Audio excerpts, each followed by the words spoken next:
Hello, my name is Kate Lateral. Welcome to Lucid 9. This is another game that I have not played yet. I think it's a visual novel. Not 100% sure. We're going to find out together. I step back and examine my masterpiece. Perfect. My favorite color. I've always loved red. It's different, brilliant, vibrant, unusual, a happy anomaly. Just like me. Red isn't much for nature. Really only shows up in autumn, and even then, it's a dreary rust or a nauseating cherry. And we just can't have that. Not when it deserves so much more. A whispering breeze filters through my thoughts, brushing against my skin with icy fingers. I allow myself a moment of pause, to relish, to admire, to welcome the fresh scent of freedom. This is what I live for. When I open my eyes, I spot a frail leaf dancing upon the backbone of the passing wind, inflicting the world with its appalling shade of asparagus. I pluck it from its branch with the edges of my stained fingernails. Disgusting. How anyone could enjoy this color eludes me. A soft groan redirects my attention to my awaiting masterpiece. It's lovely, really. Spread across the ground, face contorted with fear, twitching, cold fingers clutching at empty air. Not my best work, unfortunately. The canvas died much quicker than I had originally expected, even when I tried to carve a bit slower. Well, no matter. Today it shall be a palette for my paint. I make quick work of my new palette's chest, ignoring the twitching of post-mortem reflexes from its mutilated kneecaps. The sweet color of red, true crimson, pure scarlet, slinks down its pallid abdomen. Looking at the blossoming turf below, I dip my fingers into the settling pool of blood. It's warm, sticky like syrup or settling gelatin. The sweet scent wafts to my nostrils. It smells of iron, of rust, of all things sharp and beautiful. Now, a new canvas. I check my surroundings, evaluating the surfaces and textures and sizes and shapes of every object in sight. None are quite so satisfactory as human skin with its elasticity, its porous absorption, its innately warm tint. But a substitute is required, so a substitute I must find. Presently, I realize that I'm still holding that eyesore of a leaf in my hand. Well, I suppose it will have to do. In one bold, fluid stroke, I swipe my paint across the leaf, the very essence of Van Gogh himself. Yes, dear Vincent, the man cut off his own ear to send a message when the words just didn't suffice. I always admired his style. I take a moment to appreciate the leaf's newfound radiance before searching for a proper display. Something like this deserves to be exhibited. I hang my canvas back on its branch. That's better. If only there was more of this color in the world. The unexpected interlude of my phone drives me out of my thoughts. The irritating thing just loves to ruin the climax. Yes? Is it done? You're always in such a rush. Well, yes, it's done. I was having a moment. There's more where that came from. You interrupted me. You're the one who wanted to know when it was finished. A thrill leaps through my veins as my lips pull into a tenuous smile. Well, is it? Same time, same place as usual. You know the drill. I nearly clap my hands, but master myself for one final word. Understood. I cut the transmission and eagerly withdraw a small bottle from within my jacket. Only one pill left, but no matter. I'll be getting more soon enough. I pop the final capsule into my mouth, puncturing its skin with my teeth and rolling the bitter gel over my tongue. Now this is life. A wave of euphoria sweeps through me. I turn from my handiwork, strolling out of the meadow. Today's fun is over, but tomorrow will hold just as many pleasures. Oh, God.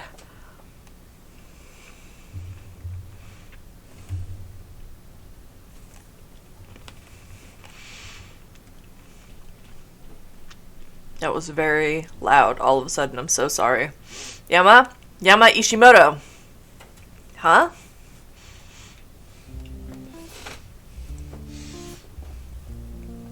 I sluggishly pull my head upward, fixing my eyes on the woman in front of the classroom. Are you even listening? I hide an instinctive smirk. Technically, no. I've always found napping more appealing than relearning history that's been drilled into me since age 6. Not that I can actually say that. In all honesty, this teacher doesn't deserve that kind of callous response. Yes, ma'am. Perfect. Summarize the whole section we've been reviewing. Glance at the touchscreen board mounted behind the teacher, quickly skimming over the graphics and topography hovering on its surface. History of Isamu, our glorious metropolis, beginning 2000 AD. Easy. Life was really boring for a while. We weren't in debt, weren't at war, and we're basically doing nothing interesting. The teacher's lips pursed into a thin line as the class erupts into snickers, with the slightest tinge of regret inraining my sarcasm. Then in 2007, America entered a debt crisis that caused a worldwide financial crash. Japan was one of the countries most affected by this. Well, second to China. And why might that be? Because we were dumb about who we partnered with.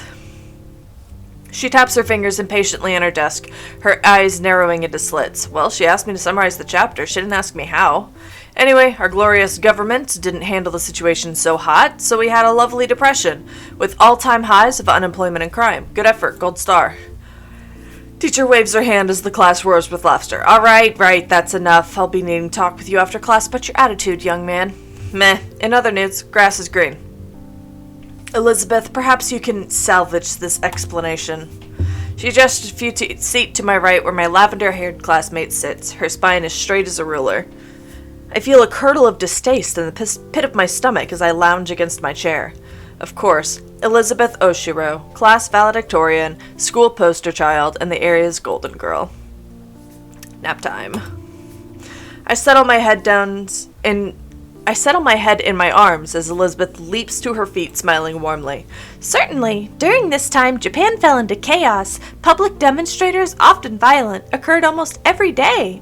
Furthermore, political scandals regarding the national government kept spreading. The teacher relaxes as Elizabeth's textbook. The teacher relaxes at Elizabeth's textbook recitation. Was that harder than it needed to be? She even shoots a quick glare in my direction as if to say, see, why can't you be like Elizabeth? Eventually, local political powers became more effective than the centralized administration, hence why Isamu operates as smoothly as it does. Yes, thanks to the mayor's effort. Perfectly done, Elizabeth. Elizabeth smiles primly and settles back into her seat, fixing her eyes on me with a challenging disapproval. I only shrug my shoulders, sending her an easy smirk. Oh, beautiful and brainy. She might be worthy enough to make my list. I glanced to my left just in time to catch another classmate, Yahiko Ikari, winking conspicuously at Elizabeth. She clearly ignores him. Well, that's Yahiko for you. Can't remember a day when he hasn't tried to flirt with some girl or another. I always have them. Nor can I remember a day where he wasn't flat out rejected. Technically, he's my former roommate, which makes him my friend of 2 years. How close a friend? Well, it's up for a debate. Huh? She managed to deflect my charms. I wonder how. Me too! No one can resist Yahiko Ikari. Yahiko. Yahiko clamps his mouth shut as the teacher's strident command. She leans heavily against her desk, massaging her temples with her fingers. Alright, class, thanks to Elizabeth, you've seen where we've come from. I'm sure you're all wondering what the point of this history recap was. Not really, no. We must study the past to understand the future. As such, it's imperative that the next topic be taken seriously. So, where do you all see yourself 10 years from now? I'm barely able to stifle a snort. It's only, the second day of school? Sure, this is a third-year class. Sure, we're preparing for the college entrance exam. Does that mean we have to know exactly what we want to do for the rest of our lives? Teacher pointedly looks at me, a hard glint in her eye. Yamashimoto, perhaps you'd like to get us started. I'm tempted to say, no thank you, but that'd be pretty rude. I'll manage my parents' restaurant, I guess. Teacher's lip tightened ever so slightly. I know what she's thinking. No passion, no ambition. He'll be a failure, this one. It'll pay the bills. What more can I ask for? Really, dude? Out of anything you could have picked, you picked a restaurant manager? Well, what would you suggest? I had a bunch more, dude, like women and cars. And he criticizes me for lack of imagination. Come on, it's 10 years. Anything can happen. Teacher shoots him a disapproving glare as his voice raises dramatically in volume. Oh, Yahiko, thank you for volunteering. Where do you see yourself in 10 years? Oh, that was a save button. Yahiko beams, and I feel a sudden sense of dread. Here goes his dream, the one that I've heard no less than 200 times before. Well, Teach, I see myself with a Ferrari F500 under one arm, a Lamborghini Aventador 704 under the other, and a lot of beautiful women in between fighting for their honorable privilege of bearing my children. The class stares at him. Ah, heck, let's have some fun. I whisper to him, what about the mansion? Right! Take all that and put it in front of a 200,000 square foot mansion, attended to by a staff of 1,000 maids. And where's it located? Oh, it's in the Caribbean, on an island, a man-made island, specifically constructed just for me with my name laser engraved into the hills, so that every plane that flies by sees that it belongs to... That's quite enough, Yahiko. Thank you for your, input. Clearly, she doesn't believe in his dream. Actually, I don't think anyone except Yahiko believes in his dream. Then again, Yahiko has enough belief to make up for everyone else. Oh, whoops. Return. Now, Yumeko, what about you? As the rest of the classmates drone on about joining some kind of mega corporation like Lemniscate or Way Forward Pharmaceuticals, I lean closer to Yahiko. You forgot some things. I did? The yacht, the walk-in closet just for designer shoes, the private jet, a second mansion in Tahiti. Oh crap, I did! Hey, teach! Fortunately for the teacher, the school bell rings before you can grab her attention. My classmates immediately shove their belongings into their bags and bolt for the door. Meanwhile, Yahiko heads straight to the teacher's desk, eyes lit with excitement as he jabbers on and on about his yacht and his designer shoes and his private jet and his second mansion in Tahiti. A restaurant manager, huh? Oh, a restaurant manager, huh? Then there's Elizabeth, slipping into Yahiko's now vacant seat. She sifts her backpack weight on the desk and raises a patronizing eyebrow at me. Well, sorry for being realistic, Miss CEO of a mega corporation. Sorry that I actually have ambition, Mr. Manager of the family restaurant. What, should I have asked about having a mansion? Should I have talked about having a mansion and cards and maids on my own personal island? You didn't even shoot for a restaurant not owned by your parents. They'll kick the bucket one day. Might as well be the one who takes over. Have some respect, will you? I snicker at that. Respect? Me? I flash her a bright, overly friendly smile. See you around, Lizzie. She fumes, but forces herself to take a deep breath until her expression stills. Unfortunately. That was a pretty nice comeback. I'll give her that much. Beth, still up for lunch? Beth, still up for lunch? A student slides over to the door with a warm smile and a wave. I whisper her. I recognize her as the girl who's always with Elizabeth. Don't know much else about her. In the blink of an eye, Elizabeth's face softened into a friendly grin. I'll be right there. Yep, just in case it wasn't clear enough, her hate is directed exclusively at me. She's the queen of angels to everyone else. Particularly this girl, who I'd guess is the closest thing she has to a friend. Well, Ishimoto, it's been a pleasure. I bet it has. She lifts her chin and stiffly walks out of the room, nearly bumping into a startled Yahiko on the way out. As a train of second years, probably her groupies, pull her away, Yahiko slips next to me. Why did she talk to you? Why did she talk to you? Not me, the great Yahiko Ikari. Maybe because there's a limit to how many brain cells she's willing to sacrifice for the conversation. Beats me, she's been doing that for a while. Really? We were in the same class last year. Really? I keep changing his voice, I'm so sorry. Not surprised that he just learned about this. Then again, to be fair, I don't talk to Yahiko much about my personal life. Yeah, something like that. It's not important. Yahiko evaluates me for a second with an unusually stoic expression, quickly shakes it off, his face melting into a grin. So, what'd you think about my dream earlier? This again. On second thought, maybe we should have kept talking about Elizabeth. Same as the other 200 times you've told me. It hasn't been 200, has it really? 203, to be exact. Huh. So that means you think it's amazing, right? Totally. Think it's the best dream in history. And it's so original and realistic. Thanks, dude.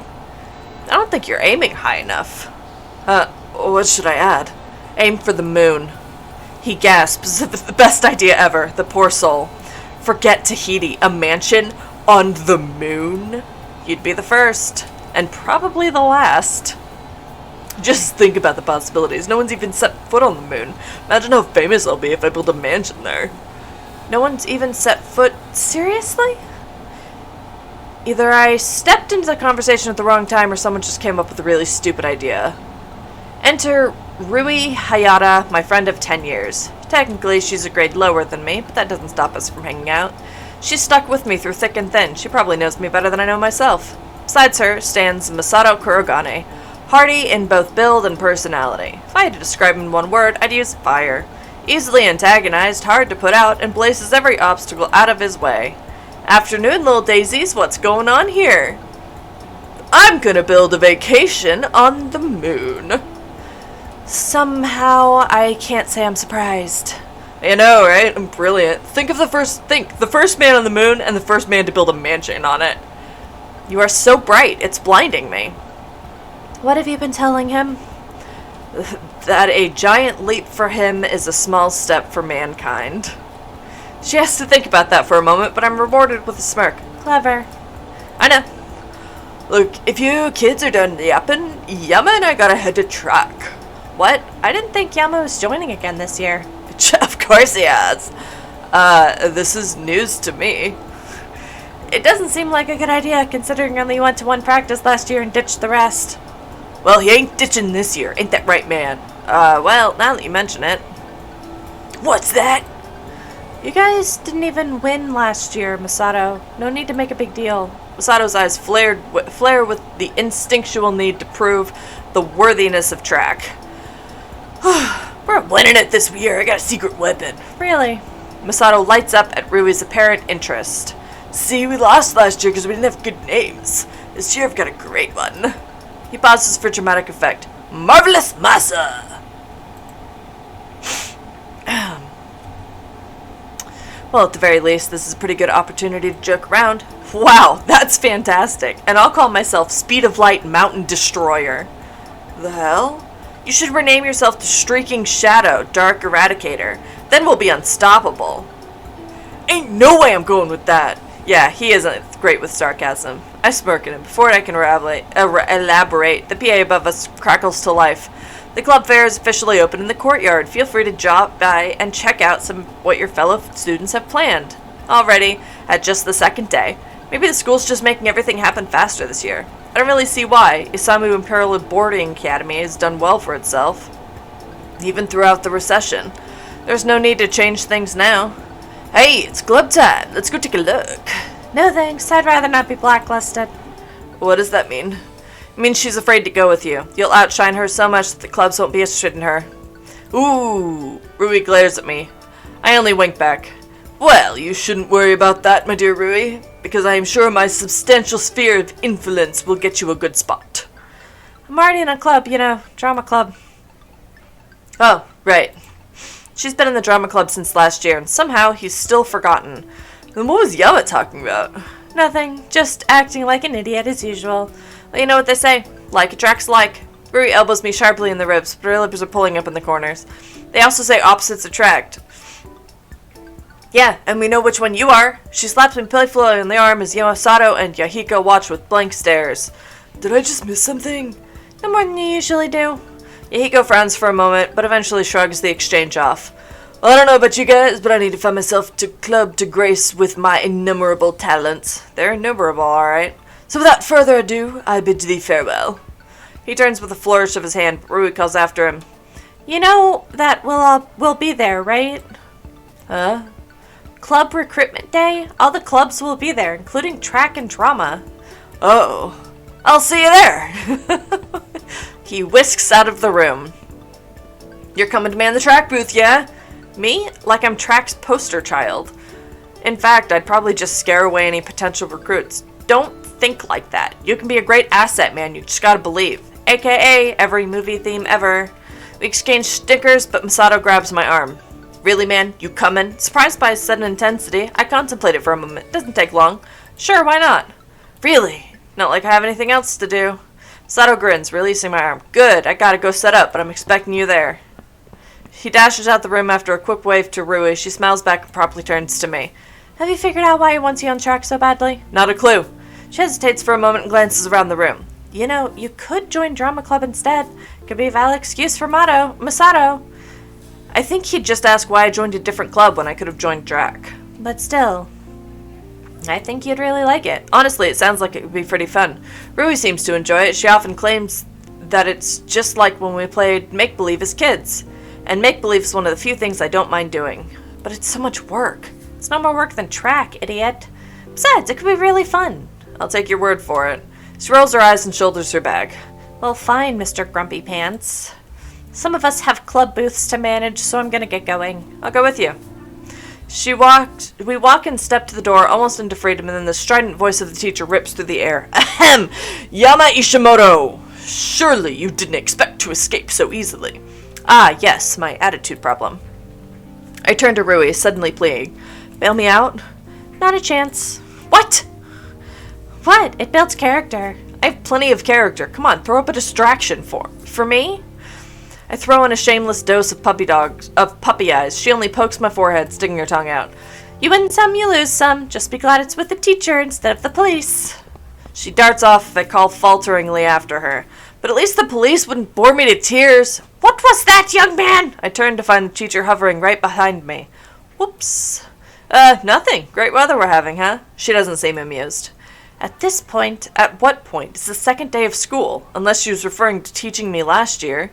Come to think of it, yeah, that's highly possible. It's clear that detention is doing nothing for your toxic behavior. Well, yeah, because I can nap in detention. Therefore, I have taken the liberty of recommending you for therapeutic mentorship, which will take place on campus at the discretion of our dorm manager. Requirements will be 1 hour, 5 days a week. The mentor will need to sign off on every visit. The what now? Are you scheduling brainwashing sessions for me? Excuse me? You might have other ideas, young man, but civility and respect are integral cornerstones of our modern society. If it does result in scrubbing away some of that arrogance of yours, then I say good riddance. I'm shocked by this unusually passionate outburst from her. She slows her breath, shaking as she jabs a book and envelope at me. Take this, Mr. Ryuta's office. You know where it is. A tiny pinch of the tension releases. Mr. Ryuta's the Dementor? Maybe this won't be so bad. I give her the book a once-over. The cover is somber and 100% boring. Block letters proclaim primates of the 21st century, 100-plus correctional techniques to improve the mindset of any underdeveloped adolescents. That's a mouthful. Well, gee, I'm honored.